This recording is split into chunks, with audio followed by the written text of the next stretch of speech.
M'he assabentat que el 24 de març d'aquest any l'Ajuntament de Sabadell va donar la medalla de la ciutat a títol pòstum al pare Casaldàliga.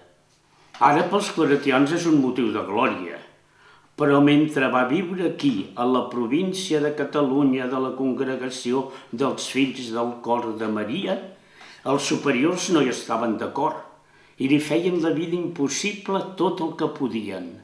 Ja us explicaré una cosa d'ell que molt poc sabem i ningú explica.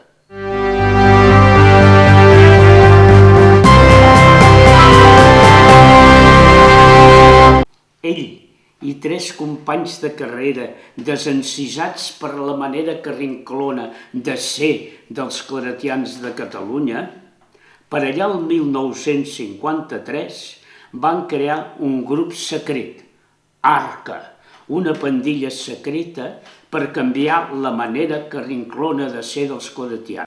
Els components del grup eren en Pere Casaldàliga, el Fernando Sebastián, un home extraordinari, professor de teologia, Santiago García, professor de Sagrada Escritura, un tal Pérez a qui no vaig conèixer, i posteriorment van incloure un tal Pita de Veiga, que a Madrid es movia entre els grups de joves.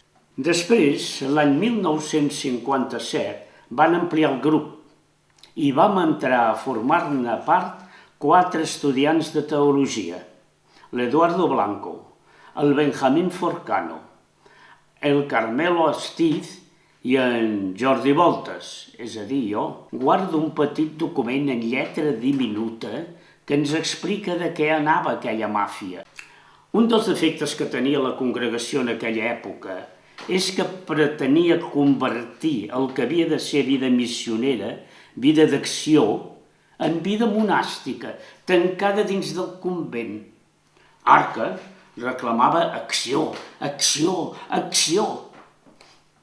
L'Acciona tenia molt clar que no s'hi valia dir que ja havíem fet el que ens manaven o complíem el reglament.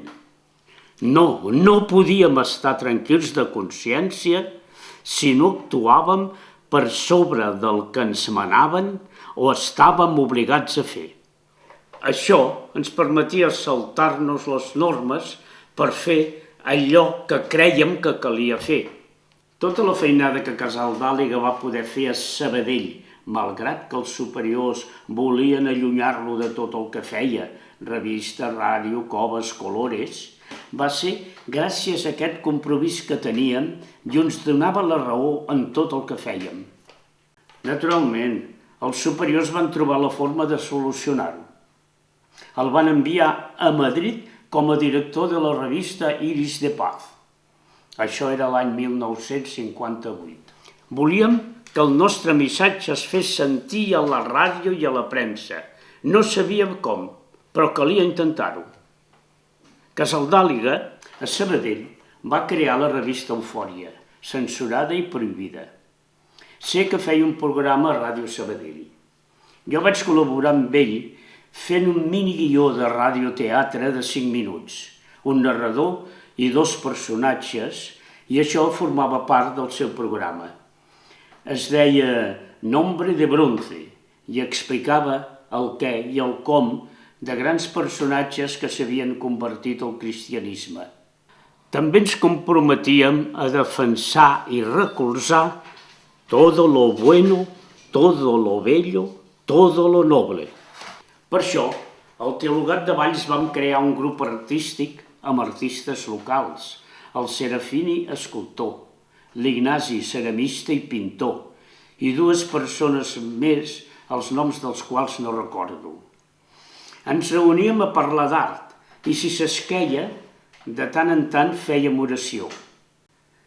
Arca adoptava uns compromisos, entre altres, l'oració suprareglamentària. En l'horari reglamentari hi havia moltes estones d'oració. Oració del matí, meditació, missa, lectura espiritual abans de dinar, rosari, devocions, oració de la nit, oració i lectura del breviari matines, prima, tercia, sexta, nona, vespres i completes. Oració suprareglamentària no volia dir que s'haguessin de fer més oracions, sinó que la nostra oració, segons la doctrina teològica de Fernando Sebastián, era parlar amb Déu. I amb Déu només s'hi podia parlar amb obres, no amb paraules.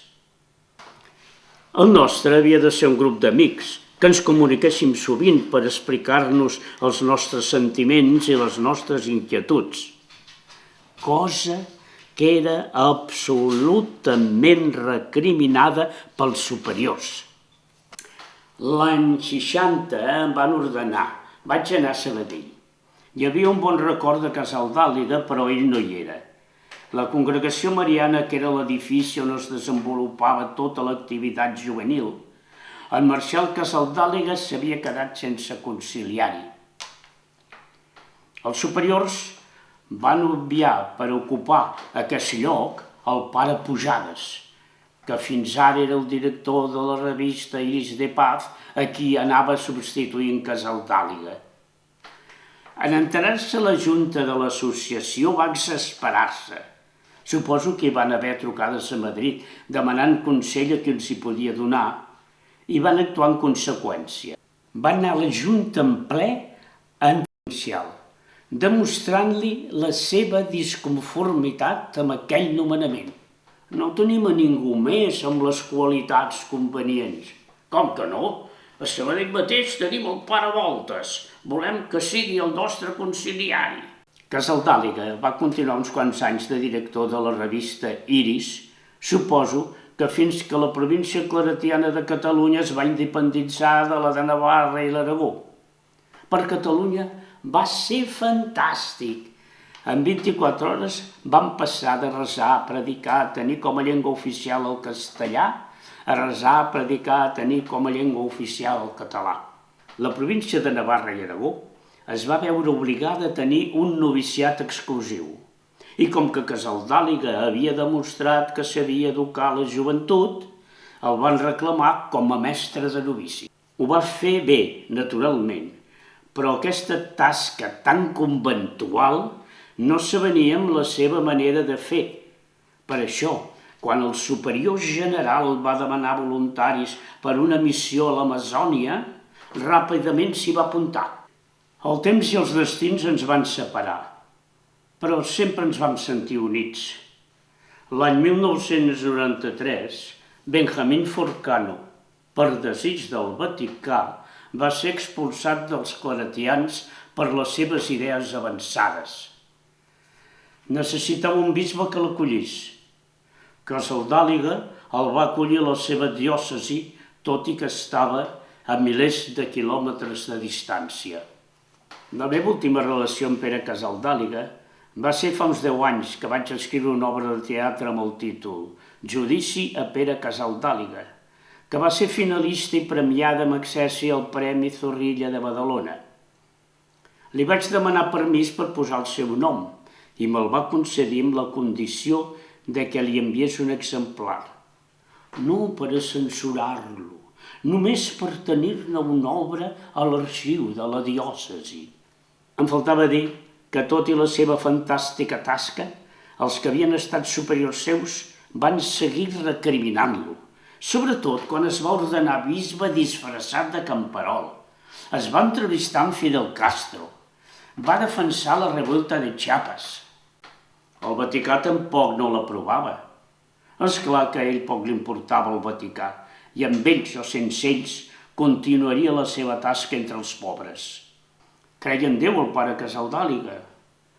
Esclar, amb el Déu de Fernando Sebastián, que és el ser que està en cada cosa, no amb un Déu personal, aquell senyor que premia els bons i castiga els dolents.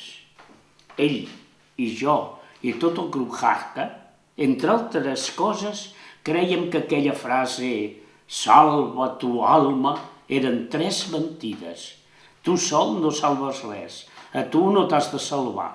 Entre tots heu de salvar les persones, no les ànimes que no són res. Ara els claretians fan seu a Casal d'Àliga i el presenten com un claretià famós sense tenir en compte que quan es va convertir en bisbe va deixar de pertànyer a la congregació claretiana.